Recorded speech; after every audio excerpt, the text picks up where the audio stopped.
comento nada más que van a entregar, con los compañeros las preguntas por escrito. Por favor, vayan haciéndolas en lo que Carmen habla para que cuando termine podamos contestar algunas de estas preguntas.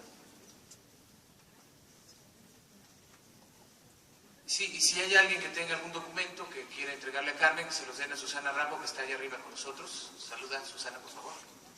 Y para cualquier cosa, bueno, pues ahí está.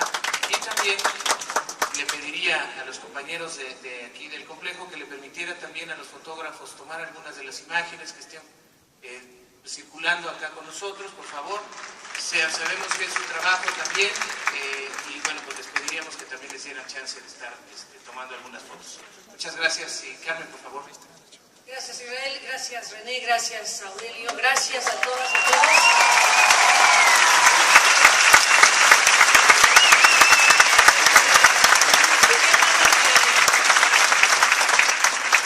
Qué bueno que somos poquitos, porque así podremos hablar más a gusto. Gracias que se han dado cita en este viernes. A mi amigo Aurelio Fernández le digo que estoy aquí para celebrar los 25 años de este periódico que dirige. Les digo a ustedes que hay que celebrar precisamente lo que significa que exista un periódico como La Jornada de Oriente, que existan espacios y esfuerzos importantes en el país precisamente para que se ejerza la libertad de expresión. Habida cuenta de lo que acaba de mencionar el propio Aurelio, de situaciones nada fáciles para sobrevivir en un periódico que busca el ángulo crítico, el ángulo independiente, y que, bueno, habiendo una idea de exterminio, de los vamos a eliminar, pues es celebrable que estén aquí, es celebrable que el equipo que hace este periódico todos estos años esté vivo, estemos siguiendo de cerca su trabajo, y eso ustedes como nadie lo tienen que valorar. El hecho de que un periódico, de que un periodista, de que un periódico sea cerrado, de que un periódico sea ahorcado, de que un periodista sea asesinado o de que un periodista sea silenciado, desde luego que afecta a los periodistas, pero afecta definitivamente a la sociedad. Cada agresión, cada ataque a un medio de comunicación es un ataque a la sociedad y sus derechos, es un ataque a lo que significa el derecho a saber, el derecho a conocer, el derecho a la información. Así que celebro con gusto la existencia y los 25 años de la Jornada de Oriente. Pues de hecho podríamos con este maravilloso encuentro dar por inaugurados los trabajos de este año por los 25 años de la jornada, los festejos. Y celebro desde luego también la autonomía de esta universidad, celebro desde luego la existencia de una universidad querida como esta, que da cabida y espacio a voces diversas, que permite sus instalaciones, su espíritu, su naturaleza misma de favorecer la diversidad, el libre juego de las ideas, el debate público, la exposición de los asuntos del interés general. Celebro la existencia de la universidad y celebro la autonomía para organizar encuentros como este y los que vienen en camino. Así que gracias por la recepción, gracias porque podemos estar aquí juntos en un día como hoy. Y bueno, pues se lanzó la idea de juntarnos o de invitarme a participar bajo un título, bajo una idea de el periodismo de hoy, que fue la mejor manera que encontró Aurelio para que pudiéramos hablar de cualquier cosa. Y cualquier cosa es hablar de las muchísimas situaciones que está atravesando nuestro país en los últimos tiempos. Hablar del periodismo de hoy es plantearnos qué es el hoy, es plantearnos qué significa el tiempo que vive México en estos últimos años, en estos últimos meses, en estos últimos días. Hemos sido testigos en los últimos meses, en los últimos 20 meses, de un trepidante proceso transformador que bien a bien no sabemos hacia dónde nos conduce. México está en movimiento, es el eslogan que oímos de manera repetida en todos estos días con la imagen del presidente Peña Nieto, que con su rostro, su voz, nos dice que este país está cambiando, que este país está hacia otra ruta, y nos deberíamos ir preguntando pues cuál es el destino de esta nación, hacia dónde se conduce un país que ha vivido un proceso de esta naturaleza tan intenso, tan profundo, que tiene al país pasmado, porque hay una suerte de sorpresa respecto a la velocidad y a los cambios vertiginosos en temas que hasta hace muy poco tiempo eran impensables para México en su transformación. Obviamente, ya decir hoy que la reforma energética y petrolera era un tabú, pues era un tabú y hay que recordar por qué era un tabú. Era un tabú porque significaba para México un elemento identitario, el del monopolio petrolero para la nación. Remontarnos a una historia que le dio ejes de existencia a México es muy importante para medianamente empezar a entender qué es lo que ha pasado en los últimos meses en nuestro país. Del punto de referencia histórico, donde un presidente como Lázaro Cárdenas decidió expropiar para beneficio de la nación la industria petrolera, y tantas décadas después, hoy escuchar que la ruta es en otra dirección y que se cambian ejes fundamentales de un país es algo que nos debe importar a todos. Y los periodistas, hablando del periodismo de hoy, tenemos que estar medianamente a la altura para tratar de recoger las voces, para tratar de reflejar los debates necesarios, para tratar de entender qué significa que se cambien radicalmente ejes de un país en materia no solo de desarrollo económico, sino en el ámbito político y social. Hay en este momento más interrogantes abiertas que certezas. Hay como nunca en este país una enorme cantidad de desafíos. Hay una sociedad que ha visto pasar este tren o esta aplanadora legislativa y política que ha dado giros muy importantes y de los cuales desde luego habremos de dar cuenta. Estamos en un momento donde el ejercicio del periodismo, bueno, en cualquier momento de la historia, el ejercicio de la comunicación y del periodismo son importantes, pero hay ciertos momentos en la historia de las naciones en donde el periodismo está llamado a ser un actor fundamental para tratar de procesar y de entender asuntos de tal trascendencia. El periodismo en la revolución, el periodismo en otras épocas, el periodismo en los tiempos del Tratado de Libre Comercio, el periodismo en tiempos del nacionalismo revolucionario, el periodismo en el México que se mueve, para usar el eslogan oficial. Es un elemento fundamental para cualquier sociedad tener información, saber de qué va la historia de su país, saber el quién es quién de las decisiones, saber cuáles son las pulsiones de una sociedad. Es intrínseco a la condición humana la necesidad de comunicar, la necesidad de interaccionar, la necesidad de saber qué nos hace país, qué nos conecta, qué nos cohesiona, qué hace que seamos, en este caso, mexicanas y mexicanos.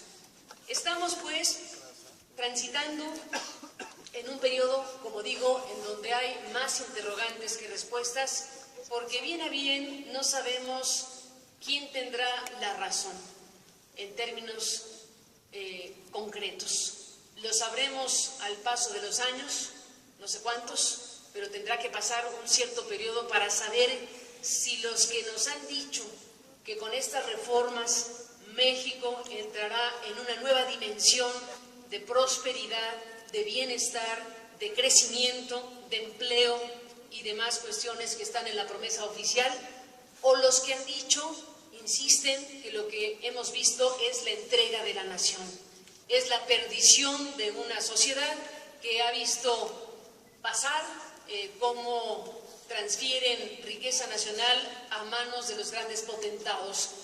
Así de diametral es el diagnóstico, de diametralmente opuesto, es el diagnóstico que se puede tener del momento que se vive. Vendedores de la patria o salvadores de la nación. Casi que no caben las medias tintas cuando de análisis se trata o de mesas de discusión. Estamos transitando, pues, un momento donde se echó a andar esta reforma petrolera y energética. Veremos en algún tiempo no muy lejano seguramente la llegada de estos grandes emporios y grandes transnacionales mismos que se habían ido con Lázaro Cárdenas y que no regresaron más sino hasta esta reforma y en años anteriores como contratistas y subarrendadores. Estamos por saber si el contexto histórico en el que México está hoy metido es distinto al que llevó a Lázaro Cárdenas a pedirle a las transnacionales que se retiraran. México resolvió lo que llevó a Cárdenas a pedirles que no estuvieran más explotando nuestro petróleo. México tiene hoy, 2014, las herramientas necesarias para invitar a pasar a las grandes transnacionales y que vengan con multimillonarios recursos a explotar el petróleo y la energía en nuestro país, conteniendo abusos, corrupciones y conductas depredadoras. Ese es uno de los grandes asuntos que los periodistas y los ciudadanos deberíamos hoy estarnos preguntando. Estamos en uno de los más grandes desafíos en el país, una vez que vamos a ver a plenitud la presencia de poderes extraordinarios que deberán ser regulados por un Estado que no ha dado muestras de fortaleza ciertamente. Veremos contratos multimillonarios, licitaciones que se promete serán transparentes, pero que no sabremos sino hasta que sucedan. Veremos si el Estado mexicano es capaz de reglamentar y regular e instrumentar una reforma con estos tamaños sin que se traduzca la llegada de estos grandes empresarios en una conducta depredadora que consuma en pocos años la riqueza nacional. Son los desafíos principales y ciertamente creo que ahí no tenemos demasiadas buenas noticias. No tenemos todavía las herramientas mínimas que incluso se prometieron pero no han aterrizado. Que si una Comisión Nacional Anticorrupción, que si una Fiscalía especializada para combatir los abusos y los actos y corruptelas, eso está ahí entre que lo hacen y lo analizan. Va más rápido la apertura que las herramientas para regular y para instrumentar apropiadamente una reforma que ya fue. Una reforma que, salvo que suceda un asunto milagroso, y milagroso sería una consulta, porque para hacer una consulta popular se requieren demasiadas cosas y tendría que suceder algo insólito en México, como lograr, por ejemplo, que la Suprema Corte de Justicia valide una o dos preguntas sobre la decisión o la opinión de los mexicanos de quieren o no la reforma. Esa consulta popular, que sería el resquicio donde la sociedad mexicana, si es que esto sucede, se podría expresar para un sí o un no a una reforma, un sí o un no a algo que ya se promulgó, un sí o un no a algo tan trascendente, un sí o un no a algo que cambia radicalmente ejes del país. Esta herramienta recién nacida, que es la consulta popular, que está ahí en una de las reformas que se han aprobado en los últimos tiempos, la reforma político-electoral, que incluye ahora esta herramienta de democracia participativa. Bueno, no crean que es así de fácil, hay que juntar un montón de firmas, hay que llegar a la Corte para que valide la pregunta y que no se salga de los parámetros que la ley indica, y si eso ocurre, para que sea vinculante, tendrían que acudir a las urnas para decir un sí o un no, pues casi un 40% de los votantes. Se presenta muy difícil un ejercicio de esta naturaleza.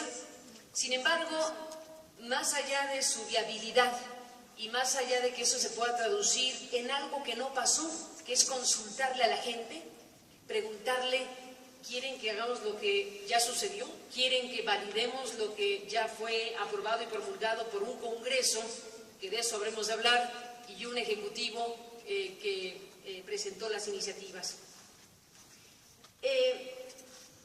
Hace un momento Aurelio hablaba del tema de la democracia, y aquí estamos frente al otro gran desafío que tiene que ver precisamente con el tamaño y la calidad de la democracia mexicana, si es que le queremos llamar así a lo que hoy estamos viviendo. Y me pongo en ese tenor porque, en efecto, este procesamiento de 11 grandes reformas trascendentes, radicales y estructurales, cruzó por un procesamiento legislativo que dejó todo que desear. Aquí habemos muchos ausentes, habemos en el sentido de los ciudadanos. No fue un procesamiento democrático como merecerían reformas de este tamaño. No tuvimos como se debía el debate público suficiente, no se abrieron los espacios en los medios, en la radio, en la televisión, en el Congreso. Sí hubo foros, sí hubo encuentros, pero desde muchos puntos de vista hay un déficit democrático, hay un déficit que incluye esta pregunta de qué quisiera la sociedad. ¿Qué quisiera la sociedad a la hora de decidir abrimos o dejamos como estamos las cosas? ¿Qué quisiera la sociedad al plantearse tal o cual reforma constitucional, tal o cual modificación reglamentaria?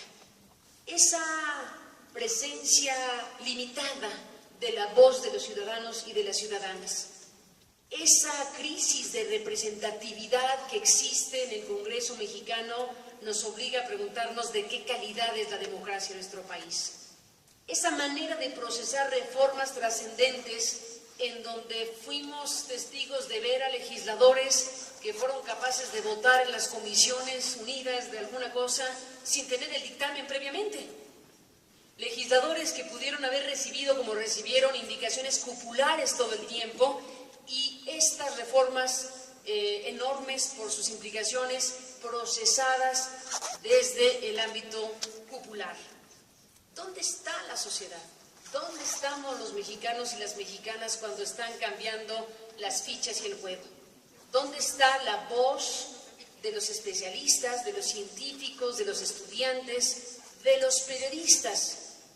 Los espacios y los encuentros que se puedan organizar, evidentemente como este y los que podamos ir abriendo el camino, son de enorme valor, porque si no nos juntamos y nos decimos, si no nos juntamos para contarnos, entonces no tenemos una razón social en realidad. Ser solo mirones de palo no es una buena condición para ser ciudadano. Ser observadores a distancia y no tener garra ni presencia para hacer valer el punto de vista o la opinión o las posturas o los temas del interés general es renunciar a la naturaleza misma de la sociedad. Por eso es tan importante subrayar este tema y debatir lo más que se pueda sobre la representación de nosotros a la hora de decidir, a la hora de tomar decisiones que nos impactan a todos y a los que vienen y por millones y por décadas que están por transcurrir. Estamos hablando del periodismo en el México de hoy y ese México de hoy incluye, desde luego, otros ángulos de revisión. Están las reformas, está la manera en que hicieron las reformas, están las preguntas que dejan las reformas y están los grandes desafíos. Están las herramientas que tenemos y las que no tenemos para que la voluntad de la sociedad se exprese o no se exprese. Y están otras cosas que impactan enormemente a una sociedad. Por ejemplo, la violencia. Por ejemplo, factores que han afectado seriamente el alma nacional, que han afectado el ánimo, la coexistencia, la convivencia, las redes de la sociedad. Estamos hablando de un país que ha estado no solo transitando por este conjunto de cosas, de cambios legislativos y políticos y sociales a través de las reformas, sino llevamos muchos años en medio de un proceso extremo de violencia en demasiados lugares del país y que no está resuelto y que forma parte del México de hoy y que forma parte de las cosas que se cuentan o no se cuentan en los medios de comunicación. Si creemos que la violencia y los crímenes derivados del crecimiento de los cárteles del narcotráfico y de la delincuencia organizada ha disminuido por no hablar de ello o por hablar menos de ello, pues estamos equivocados. Si nos atenemos a los informes oficiales, todo va a la baja, y no me refiero al Producto Interno Bruto, que también. Me refiero a los indicadores de homicidios dolosos y culposos, a torturas y demás cuestiones que están formando también parte del balance de estos primeros años del sexenio. Si comparamos las informaciones que apuntan a la baja para dar idea de que ese asunto está en ruta de solución y observamos otros indicadores independientes, serios pero independientes de la voz oficial, nos podemos dar que hay trechos enormes de distancia entre unos datos y los otros. Ahí está otro ejercicio de periodismo independiente muy valioso en el norte del país. Los colegas del semanario Z, fundado por el muy estimado don Jesús Blancornelas y dirigido hoy por Adela Navarro, pues han decidido en los últimos años contar por ellos mismos.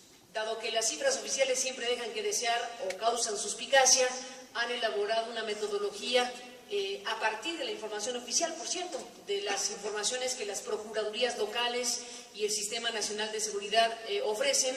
A partir de ello revisan la numeralia del horror. La última numeralia del horror nos hablaba de que había 38,000 muertes relacionadas con el crimen organizado en lo que va del sexenio. 38,000 muertes, es una locura, y no muy distinto a los indicadores que veíamos en el sexenio pasado.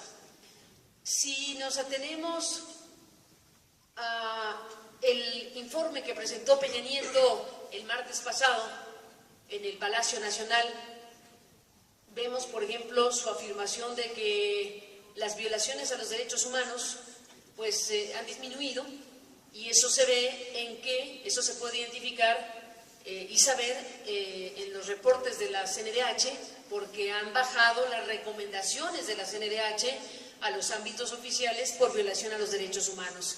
Uno tendría que preguntarse si bajaron las violaciones a los derechos humanos o lo que bajaron fueron las recomendaciones de la CNDH, con un titular que está, al parecer, en búsqueda de su reelección. Si tomamos eso como referencia única, pues entonces podremos pensar que el asunto va en vías de mejorar. Pero si nos atrevemos a buscar otras vías independientes, y hablando de la jornada vemos las 8 columnas del día de ayer y hoy, pues podemos ver cómo Amnistía Internacional hace un reporte sobre la tortura. Y que nos digan hoy, 2014, que la tortura es una práctica generalizada entre policías, militares y agentes de seguridad en el país, y que la impunidad por esos hechos es casi total, pues entonces nos daremos cuenta que aquí alguien no está diciendo completa la verdad. Entonces, ese es el México de hoy, esa es parte del México de hoy, de la enorme cantidad de situaciones atípicas, irregulares, extremas, que nos ha tocado vivir y de las que, creo, tristemente nos hemos acostumbrado. Y digo esto un poco para sacudirnos a nosotros mismos, porque no puede ser que andemos por la vida así nomás, sabiendo que 38,000 personas, las que hayan sido y por lo que haya sido, estén asesinadas en el marco de disputas entre cárteles, de acribillamientos viles, de ejecuciones. Y no vayamos muy lejos, porque hablo de los muertos, pero hablemos de los desaparecidos. ¿Cómo camina un país que tiene miles de personas desaparecidas? ¿Cómo caminamos nosotros por las calles habiendo tal cantidad de personas de las cuales no se tiene noticia desde tanto tiempo atrás? ¿Qué hacemos con las madres, con los padres, con los hijos de aquellos que simple y llanamente se los llevaron, los desaparecieron y al final de la historia forman parte de ese México de hoy? Podemos deslumbrarnos con el espectacular proyecto del arquitecto Foster y Romero. Podemos decir, no, bueno, pues esto sí es la modernidad. Y desde luego que es la modernidad, un proyecto con esas características impresionantes.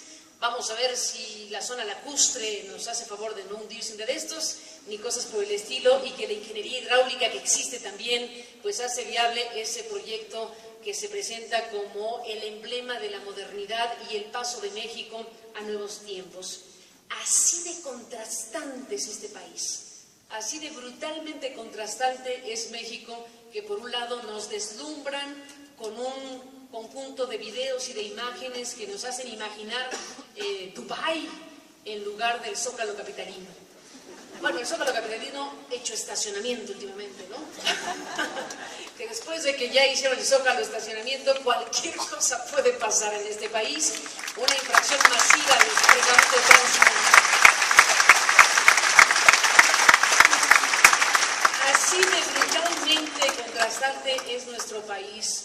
Ese aeropuerto, ese diseño, el arquitecto non plus ultra del planeta que viene y dice así serán las cosas, contrastando con ese otro cacho del México de hoy que nos habla de los miles de desaparecidos, que nos habla de los muertos en medio de escenas de violencia absolutamente inadmisibles y de la impunidad rampante y de esto que dije hace un momento, de una sociedad que se acostumbra.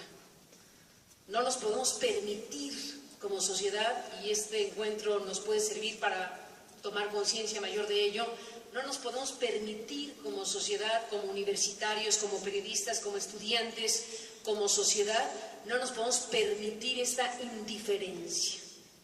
¿Cómo hacer compatible todo este conjunto de ideas y de imágenes de progreso, de modernidad, que vamos a ver si se traducen en hechos reales en los próximos años, con esto que ya no son promesas, ni ideas, ni ilusiones, sino realidades duras y concretas que forman parte de la sociedad en la que vivimos? Violencia, muertes, desapariciones. Indicadores que terca y neciamente no embonan con la voz oficial. Una realidad más bien necia que no acaba de embonar con este discurso de prosperidad. ¿A qué viene que nos digan por enésima vez que las proyecciones de crecimiento del PIB van a la baja? Ganas de fastidiar la fiesta, la verdad. Ganas de ponerle un grano de sal a tan hermosa copa de leche. ¿A qué vienen esas encuestas que luego por ahí circulan en donde dicen que la imagen de la presidencia va a la baja? Si todo apunta a la luminosidad. La realidad sí, creo que tiene problemas últimamente. El periodismo de hoy, o lo que quisiéramos que fuera el periodismo de hoy, tendría que estar llamado precisamente a quitarse ataduras, a ejercer la libertad, a creerse que efectivamente se pueden y se deben decir las cosas con transparencia, con independencia, con rigor, con filo crítico. México tiene problemas y problemas serios para ejercer periodismo en libertad. ¿Y qué impide que México tenga periodistas que ejerzan periodismo en libertad, que ejerzan sus derechos y los de los ciudadanos para decir, para informar, para opinar, para investigar, para revelar? Pues ya mencioné uno que es fundamental, que es el de la violencia y lo que representa en términos de inhibición de los periodistas el tener miedo de perder la vida. Si un país como el nuestro lleva cargando una lista demasiado grande ya de periodistas muertos en los últimos años, uno puede entender en ciertos lugares del país, en ciertos circuitos de la población, en donde los periodistas prefieran no denunciar, no hablar del cacique de la esquina, no confrontarse con el gobernador, no señalar las irregularidades de los poderes de un lugar, precisamente porque corren el riesgo de que haya una agresión directa a sus personas. Esto no es un decir por decir. Estamos hablando de que en México hay periodistas que han sido asesinados. Las listas incluso son diversas. Hay organizaciones internacionales que hablan de un número, otros de otro, pero lo que sí sabemos es que hay periodistas muertos, que ha habido gente en el país que ha sido desaparecida y que decir o publicar en algunos lugares de México sí representa un riesgo para la vida. Y eso nos lo tenemos que decir en voz alta. Y eso nos tenemos que hacer cargo como sociedad, no es admisible. no solo porque se atenta contra nuestros principales derechos a saber y estar informados, sino porque ese grado de impunidad es una invitación a volverlo a hacer. Si matan a un periodista y no pasa nada, como no pasa nada cuando matan a otro de los 38,000 o más que puede estar muerto en cualquier circunstancia, cuando tenemos un sistema de justicia colapsado, y no puede ser de otra manera la palabra, porque tenemos demasiados casos judiciales ni siquiera abiertos. Cada uno de esos asesinatos, de quien sea, del peor rufián del mundo o de una persona que iba pasando en esas cifras por miles, cada uno de esos casos debería tener abierta una averiguación y un proceso judicial para sancionar a los responsables. Nos hemos acostumbrado también solo a la numeralia. Nos hemos acostumbrado a que matan y matan, pero no hay consecuencia para nadie. ¿Cuántos de los casos, porque hablamos de periodismo hoy, cuántos de los casos de periodistas asesinados han sido resueltos? 1, 2, ¿y eso? Es un decir. La impunidad raya al 100%. Y podrán decir, bueno, le pasa a los demás, y sí. La impunidad raya al 100% en otros casos de delincuencia. Pongámosle foco al significado que tiene matar a un periodista. Significa que se cercenó la posibilidad de estar informado, que se dañó a un pedazo de la sociedad que en ese periodista pudo haber tenido un informe, un reportaje, una revelación, una crónica, una fotografía. La sociedad mexicana tendría que tener el tema de las muertes y desapariciones de periodistas como un tema suyo. Es un tema de gremio también, pero no es solo un tema de gremio, es un tema de la sociedad.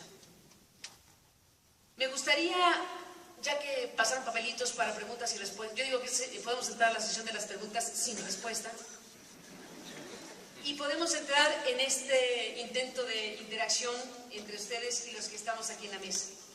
Solo quisiera cerrar esta primera intervención diciendo que este país nos da para la celebración, como lo dije al principio, para celebrar que estamos aquí, para celebrar la existencia de los 25 años de la Jornada de Oriente, para celebrar la autonomía de la universidad y la presencia de ustedes aquí, y también para hacernos cargo de la enorme cantidad de desafíos y de problemas que la sociedad mexicana y el México de hoy nos depara. Creo firmemente que las universidades, los jóvenes, los que hoy nos escuchan en este encuentro, son desde muchos puntos de vista el factor fundamental para que las cosas sean distintas. El hecho de reunirnos en una universidad, el hecho de que nos miremos a los ojos y que nos digamos estamos aquí, es una respuesta importante a lo que en muchos sentidos ha sucedido en los últimos 20 meses. ¿Dónde hemos andado los mexicanos? ¿Qué hemos podido hacer frente a una aplanadora andando y frente a pulsiones importantes de regresión si nos descuidamos? Hay que defender nuestras libertades, hay que defendernos como ciudadanos, hay que hacer valer nuestras voces, hay que hacer valer nuestro derecho a exigir. Yo agradezco mucho la invitación, me felicito por estar aquí y demos paso a preguntas y respuestas y abramos un poco más el debate en esta Universidad de Puebla. Gracias a todos ustedes. De este periódico que dirige, les digo a ustedes que hay que celebrar precisamente lo que significa que exista un periódico como la Jornada de Oriente, que existan espacios y esfuerzos importantes en el país precisamente para que se ejerza la libertad de expresión. Habida cuenta de lo que acaba de mencionar el propio Aurelio, de situaciones nada fáciles para sobrevivir en un periódico que busca el ángulo crítico, el ángulo independiente, y que bueno, habiendo una idea de exterminio, de los vamos a eliminar, pues es celebrable que estén aquí, es celebrable que el equipo que hace este periódico todos estos años esté vivo, estemos siguiendo de cerca su trabajo, y eso ustedes como nadie lo tienen que valorar. el hecho de que un periódico, de que un periodista, de que un periódico sea cerrado, de que un periódico sea ahorcado, de que un periodista sea asesinado o de que un periodista sea silenciado, desde luego que afecta a los periodistas, pero afecta definitivamente a la sociedad. Cada agresión, cada ataque a un medio de comunicación es un ataque a la sociedad y sus derechos, es un ataque a lo que significa el derecho a saber, el derecho a conocer, el derecho a la información, así que celebro con gusto la existencia. Muy bien, sí, es momento de escuchar a Carmen. Les comento nada más que van a entregar, con los compañeros las preguntas por escrito. Por favor, vayan haciéndolas en lo que Carmen habla para que cuando termine podamos contestar algunas de estas preguntas. Sí, y si hay alguien que tenga algún documento que quiera entregarle a Carmen, que se los den a Susana Rambo, que está allá arriba con nosotros. Saluda, Susana, por favor. Y para cualquier cosa, bueno, pues ahí está. Y también le pediría a los compañeros de aquí del complejo que le permitiera también a los fotógrafos tomar algunas de las imágenes que estén circulando acá con nosotros, por favor. Sabemos que es su trabajo también y bueno, pues les pediríamos que también les dieran chance de estar tomando algunas fotos. Muchas gracias y Carmen, por favor. Gracias Israel, gracias René, gracias Aurelio, gracias a todas y todos.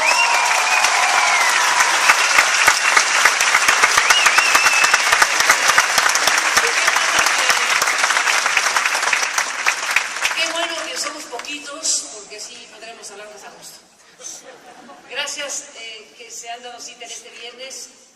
A mi amigo Aurelio Fernández le digo que estoy aquí para celebrar los 25 años de existencia y los 25 años de la Jornada de Oriente. Pues de hecho podríamos con este maravilloso encuentro dar por inaugurados los trabajos de este año por los 25 años de la jornada, los festejos. Y celebro desde luego también la autonomía de esta universidad, celebro desde luego la existencia de una universidad querida como esta, que da cabida y espacio a voces diversas, que permite sus instalaciones, su espíritu, su naturaleza misma de favorecer la diversidad, el libre juego de las ideas.